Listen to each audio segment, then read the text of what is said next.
So we're going into Matthew's house, and it's situated between the Davati flats, which is a very deprived area, and all of the student accommodation, which is luxury, mainly for overseas students, I guess. So let's go and see what's happening.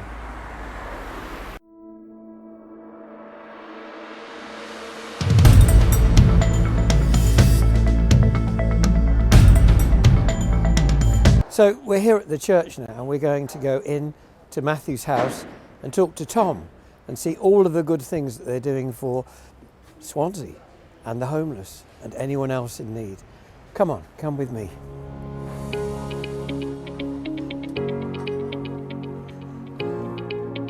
I'm quite excited really, because they're doing such wonderful things here. Come inside.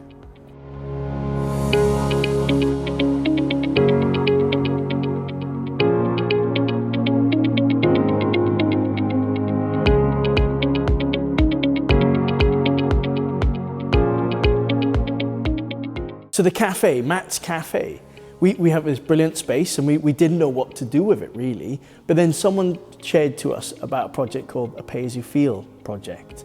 And we thought, oh, that's interesting, that could be it, that could be it. And they do intercepted food waste, making delicious meals, so there's no food cost, but anyone can come in then. It means that people who don't have funds can come and eat, but people who do can come and be part of the community of the cafe. So we found one in Cardiff, and we thought we'd go up there. So myself and Robin, we went up to the Pay-as-you-Feel cafe in Cardiff, and we would go in there thinking, oh, actually, I hope it's not going to work, because we were pretty stretched at that time. My personal life, our commitments, everything going on, and we were thinking, oh, we just need a bit of a break at the moment. So we went there, a little bit pessimistic, you could say.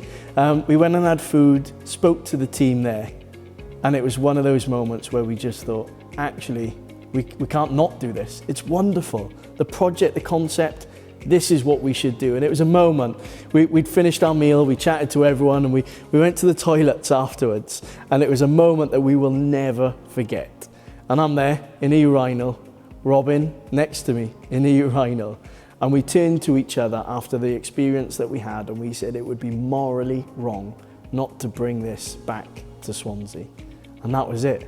Give a couple of months into it, volunteer recruitment, coming up with the brand, the name Matt's Cafe, the space, getting organisations on board with donating surplus food to us, and we kicked off at the end of February in 2017, and we haven't looked back since. And that was the idea and how the cafe started here at Matthew's house. So Matt's Cafe was our first expression of giving hope in Swansea, and we've got a few. There's 6 in total until last year, and we've got the laundry project and the showers and all different projects like that, and that is how we give hope, what we call how we express giving hope here at Matthew's house.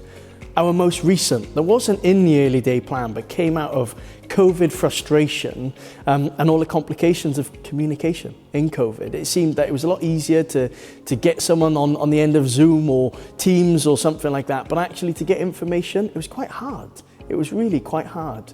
So a moment, again, in a shower this time, not a bath. I was there one evening in COVID, and I just got frustrated of why don't we know what's going on? Why can't I help this person who's come to me in tears of their difficulties? I don't know who to call, what's open, what's going on, and that frustrated me. So I started thinking about it. Surely there should be an app.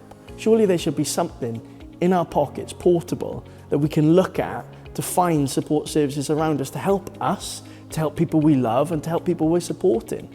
So I did a bit of research, spent a bit of time on looking around for ideas, because I didn't want to do it personally. I wanted someone else to have something, but I couldn't find it. Everywhere I turned, I couldn't find it. But then I went to some network meetings, to some other support services and charities, and each time they said, yep, we're desperate, we need something like that, but no one's doing it. So one night we decided, well, I think we've got to do it. That's what we're about at Matthew's house. It's hope and hospitality, but finding the gaps, not duplicating, but working with the city to fill the gaps so that we can support as many people as we can. So we came up with the idea of Hope in Swansea, a free app.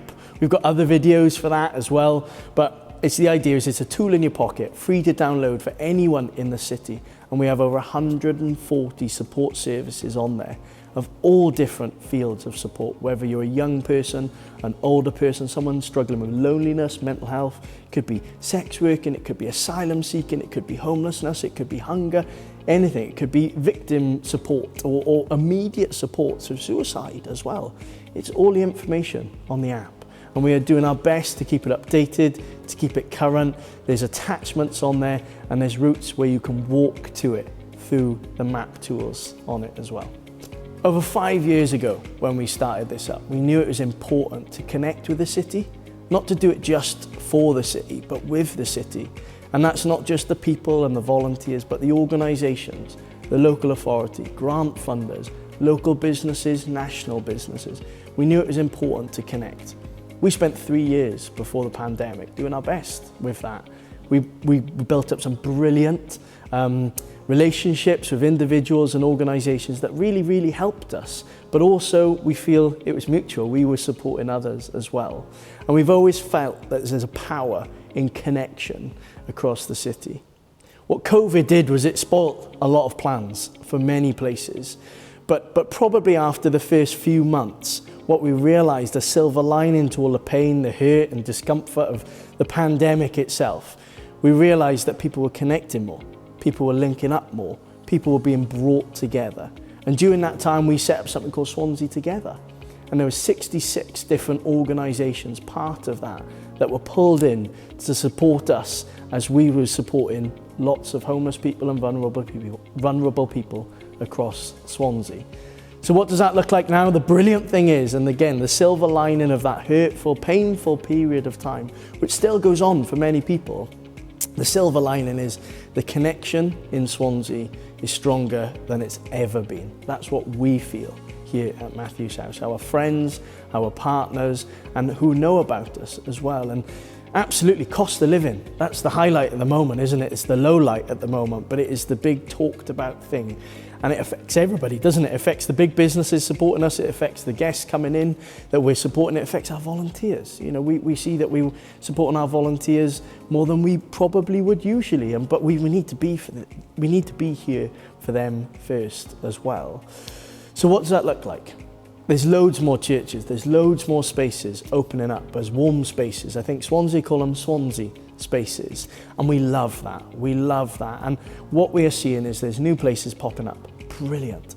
And we want to be part of that. We want to encourage them. We want to get people to think about that this isn't probably a short-term fix, but something that will be a little bit longer term, something that will need to be maintained until the cost of living hopefully one day will be over and we're all able to live again a little bit more like we did pre-COVID pandemic.